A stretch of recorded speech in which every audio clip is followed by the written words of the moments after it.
Hey there, Disney fans! We've got some exciting news updates for you all today. Disney has made a bunch of announcements lately for 2024 in Walt Disney World, from new shows to festivals and major changes that will impact your future Disney trips starting in the new year. We've got it all for you here.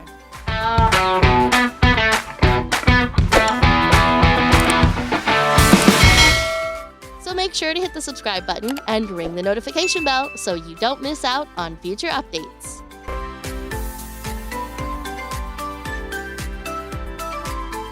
First up, Disney has announced that Little Mermaid, a musical adventure, will be coming to Hollywood studios in the fall of 2024.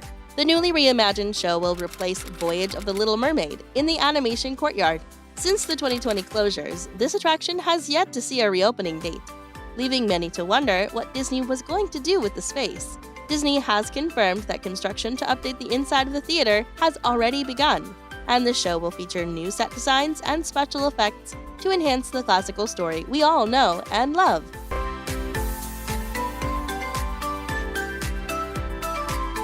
With the holiday season beginning to wind down, that means that Epcot's Festival of the Holidays is coming to a close.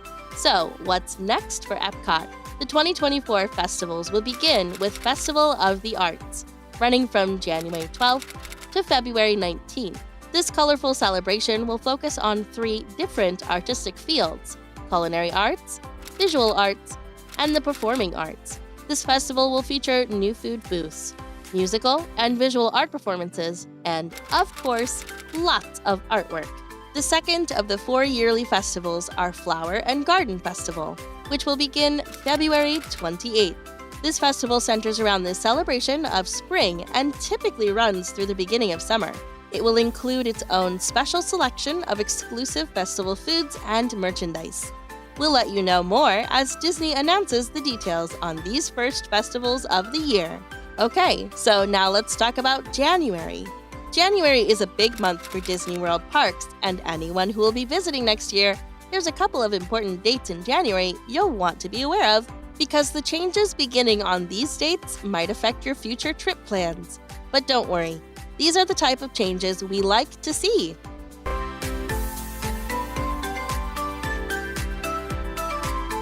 So, the first update is for anyone staying at Deluxe Disney World Resort.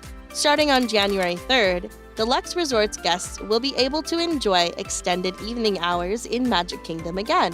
This perk was put on hold for the holiday season due to Mickey's not-so-scary Halloween party and Mickey's Very Merry Christmas party.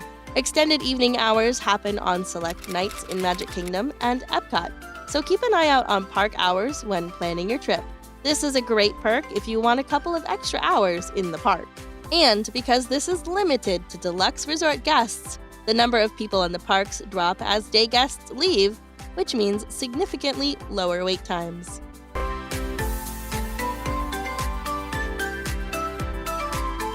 Not to be confused with the extended evening hours, the return of after-hours events will begin in January. While extended evening hours are a free perk for Deluxe Resort guests, after-hours events are special ticketed events that allow guests to enjoy 3 additional hours of park time after the park is closed. Think of it like Very Merry Christmas Party, but without the holiday overlays and decor. You'll be able to enjoy lower wait times and complimentary snacks. These special events happen on select nights for Hollywood studios starting January 10th, Magic Kingdom starting January 11th, and Epcot starting February 2nd.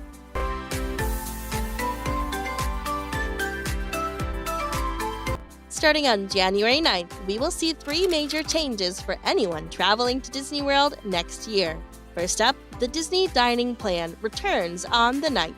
The dining packages haven't been available to guests since 2020, and Disney has finally brought them back. There are a few updates to the new dining plans for those of you who are familiar with it from years past. Most notably, the prices for the adult dining plans have gone up, while the prices for the children's dining plans have gone down slightly. For the standard dining plan, which includes 1 table service entree and dessert or full buffet, 1 quick service meal, 1 snack, and 1 resort refillable mug per person, costs $94.28 per adult per day and $29.69 per child per day. For the quick service dining plan, which includes 2 quick service meals, 1 snack, and 1 resort refillable mug per person, the cost is $57.01 per adult per day, and $23.83 per child per day.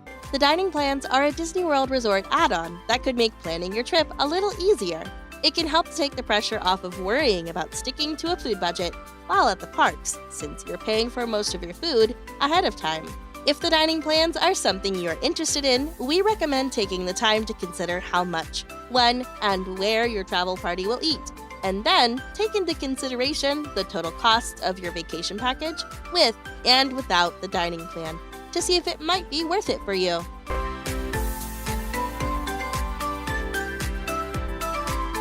Okay, so what's next for January 9th?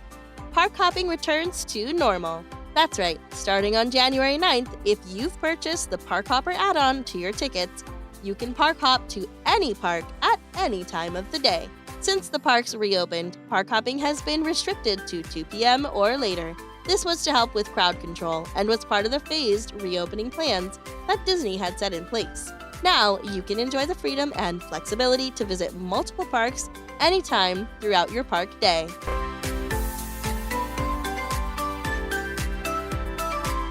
And last up for January 9th, Park Pass reservations will no longer be required for date-based tickets.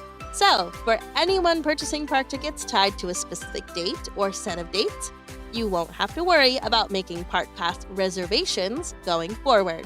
For other ticket types, such as annual pass holders, you will still need to make Park Pass reservations. But wait, there's a little hitch to that detail. Because starting on January 11th, annual pass holders will be able to see Good to Go days for the Disney World parks. This means that on dates listed as Good to Go online or in the app, annual pass holders will not need to worry about making a Park Pass reservation to get into the parks on those specific dates. So, the need for Park Pass reservations is beginning to wane, which could make booking your 2024 trip a little less stressful. And that wraps up the latest updates and announcements to look forward to in Disney World. Are you as excited as we are for what the new year will hold for the Disney parks? We'd love to hear your thoughts in the comments below. Remember to like the video and hit the subscribe button to stay up to date on everything Disney. Until next time, friends!